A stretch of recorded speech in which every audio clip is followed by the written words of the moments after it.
Sobrang saya ko na nga kapag nakakain ako ng ganito.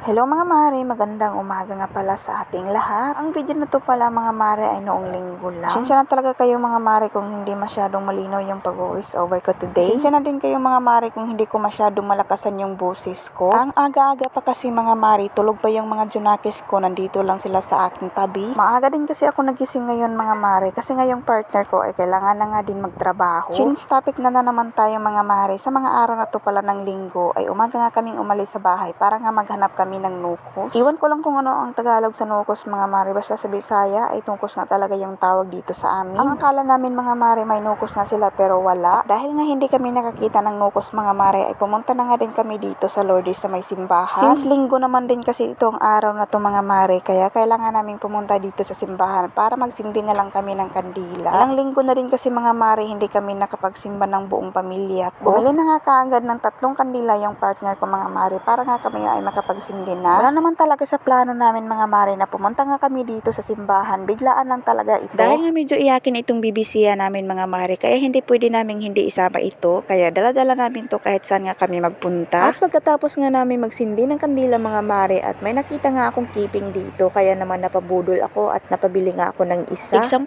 piso nga lang pala mga mare ang isang keeping na to. Kaya naman isa lang yung binili ko kasi ako lang din naman yung kakain. Kaya ba mga mare napakasarap talaga ang keeping na to. Medyo na din kasi matagal-tagal mga mare na hindi nga ako nakakain nito. At sinabihan nga ako dyan ni nanay mga mare na hawakan ko nga daw ito ng maigi ang keeping kasi nga mga mare napakalakas ang hangin at sobrang dali lang itong mapadpad. Baka daw mapadpad mga mare ay hindi na nga daw ako makakain ako. Wag naman sana, sayang naman yung 10 pesos ko. Charis.